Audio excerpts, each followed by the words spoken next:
Merci Monsieur le Président, Monsieur le rapporteur, chers collègues.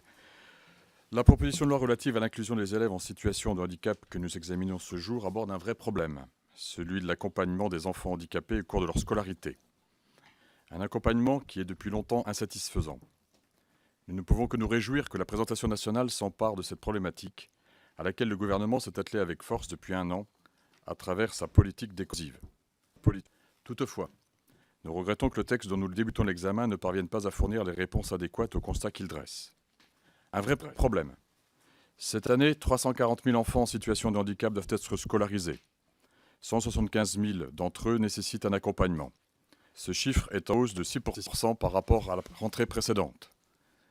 Les premiers jours de l'année scolaire ont relevé un reliquat de retard et de dysfonctionnement dont on ne peut se satisfaire. Les questions liées au délai et à la continuité de l'accompagnement sont particulièrement saillantes. Il est de notre responsabilité de continuer à travailler à l'amélioration de l'accueil de ces enfants, dans la droite ligne des mesures prises par Jean-Michel Blanquer et Sophie Cluzel. Car la politique gouvernementale est ambitieuse. Création de 3 500 postes d'AESH à cette rentrée, ligne téléphonique d'assistance aux familles, développement des ULIS, développement de nouveaux outils pédagogiques pour les professeurs, etc. L'accompagnement des élèves en situation de handicap nécessite une approche globale et cohérente que la ministre Cluzel porte avec conviction. Dans ce contexte, la proposition de loi des Républicains ne nous semble pas répondre aux besoins actuels. Elle rebondit sur les difficultés rencontrées à la rentrée sans parvenir à formuler des propositions appropriées.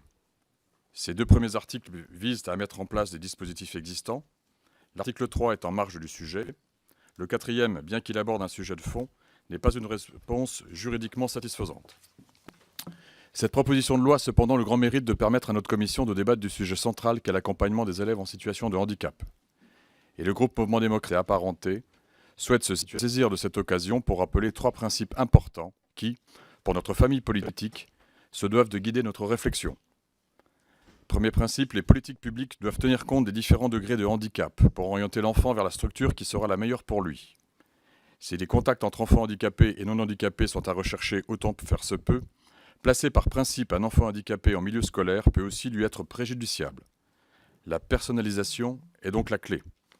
Deuxièmement, il est indispensable de réfléchir à l'accompagnement des personnes, enfants ou adultes en situation de handicap en termes de parcours. La continuité du parcours, la lutte contre les ruptures doit être une priorité. Cela à chaque étape de la vie, dans la continuité du rapport Pifto et de la démarche zéro sans solution, mais également à l'échelle de la journée de l'enfant. L'article 5 va à ce niveau dans le bon sens.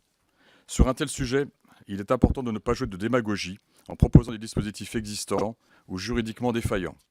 Une nouvelle fois, s'il est louable que cette proposition de loi mette en lumière cette problématique cruciale pour tant de familles, il faut prendre le temps de bâtir des réponses à la hauteur de la situation. C'est pourquoi le groupe Mouvement démocrate et apparenté ne votera pas en faveur de ce texte, mais appelle notre commission à se saisir de cette question et à approfondir nos échanges sur l'inclusion des élèves en situation de handicap lors de prochaines auditions. Je vous remercie.